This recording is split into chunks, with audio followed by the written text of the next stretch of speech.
അല്ല, എന്താ ദീപാരാധന കഴിയുന്നതിനും പറഞ്ഞത്? കണ്ണ് തെറ്റിയ കട്ടോണ്ട് പോണ കാലമല്ലേ, സന്ധ്യക്ക് മുമ്പ് വീട്ടിലെത്താന്ന് കരുതി. അങ്ങനെ അങ്ങ് ചുമ്മാ പേടിച്ചാലോ? ഞങ്ങളൊക്കെ ഇല്ലേ ഇവിടെ.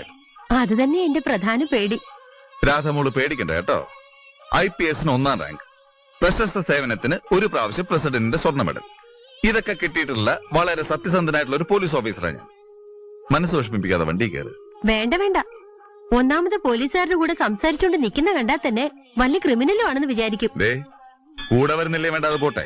കുടുംബത്തിൽ പറഞ്ഞ ആമ്പിള്ളേരുടെ മുഖത്ത് നോക്കി ഇങ്ങനെ ചങ്കി കുത്തണ വർത്താനം പറഞ്ഞോണ്ടല്ലോ, ഞാൻ പറഞ്ഞേക്കാം. ഒന്ന് നിന്നേ, ആരൊക്കെയുണ്ട് സാറിന്റെ കുടുംബത്തില്? ആരൊക്കെ വേണം? കല്യാണം ഒന്നും കഴിച്ചില്ലേ? മൂത്ത് നരച്ചാ പിന്നെ ഒരുത്തേം കിട്ടില്ല കേട്ടോ. ഇല്ല, വഹിക്കുന്നില്ല. അടുത്ത തിങ്കളാഴ്ച ഞാൻ അച്ഛനും അമ്മയും വീട്ടിലേക്ക് അയക്കുന്നുണ്ട്. രണ്ടുപേരും വളരെ സാധുക്കളാ കേട്ടോ.